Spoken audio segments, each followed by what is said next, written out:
percaya didikan itu yang akan menyelamatkan masa depan. Tidak hanya masa depan anak-anakmu, tapi juga bagaimana anak-anakmu akan memperlakukanmu di masa tua. Amsal 23 ayat 13-14 berkata gini, jangan menolak didikan dari anakmu, ia tidak akan mati kalau engkau memukulnya dengan rotan. Engkau memukulnya dengan rotan, tetapi engkau menyelamatkan nyawanya dari dunia orang mati. Saya ini termasuk ibu yang terlalu sayang anak. Sulit sekali tegas, karena kadang-kadang hatinya terlalu lemah, mudah kasihan.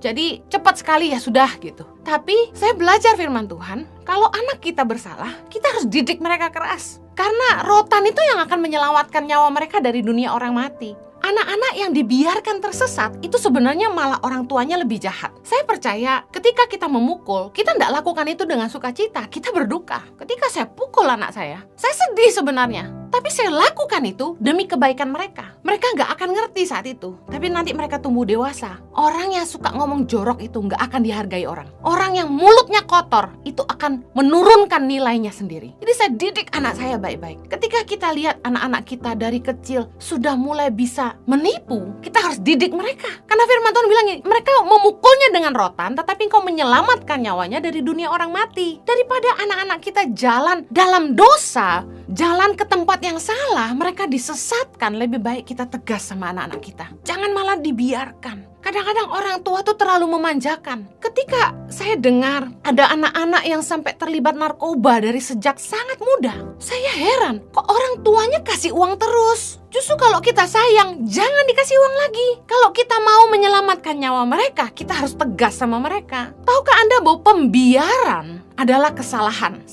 Samuel 3 ayat 12, kisah Imam Eli yang membiarkan kedua anaknya hidup dalam dosa. 1 Samuel 3 ayat 12. Pada waktu itu aku akan menepati kepada Eli segala yang telah kufirmankan tentang keluarganya dari mula sampai akhir. Sebab telah kuberitahukan kepadanya bahwa aku akan menghukum keluarganya untuk selamanya karena dosa yang telah diketahuinya, yakni bahwa anak-anaknya telah menghujat Allah, tetapi ia tidak memarahi mereka. Sebab itu, aku telah bersumpah kepada keluarga Eli bahwa dosa keluarga Eli takkan dihapuskan dengan korban sembelihan atau dengan korban sajian untuk selamanya.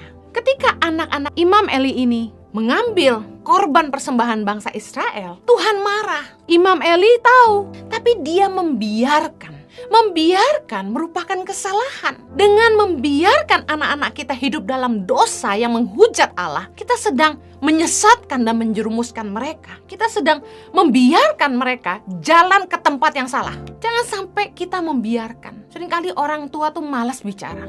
Justru ketika anak-anak kita bikin salah, itu adalah kesempatan untuk kita mendidik mereka. Satu kali anak saya cerita, temannya tidak baik, dia tidak suka sama temannya. Teman sekolahnya itu menyebalkan, dia bilang. Saya nggak senang sama dia. Saya tanya, apa salahnya dia sampai kamu segitu sebelnya sama dia? Ya nggak apa-apa, memang dia menyebalkan, katanya gitu. Saya pancing terus, kenapa menyebalkan? Kamu pernah disakiti? Kemudian anak saya bilang, dia kasar. Kalau diajak ngomong kasar, katanya. Saya nggak suka sama dia. Kemudian saya didik anak saya, kamu nggak boleh benci sama orang. Apapun orang lakukan sama kamu nggak perlu benci sama dia. Kamu harus tahu kenapa dia seperti itu. Mungkin di rumahnya papa mamanya berkelahi terus. Mungkin dia dilukai oleh papa mamanya, sehingga di sekolah dia jadi nakal, dia jadi kasar, disuka semena-mena sama orang. Mungkin karena dia merasa dia kaya, tapi dia kurang kasih sayang, dia cari perhatian. Saya didik anak-anak saya, justru kamu harus kasihan sama anak-anak yang seperti ini. Tidak perlu benci sama dia,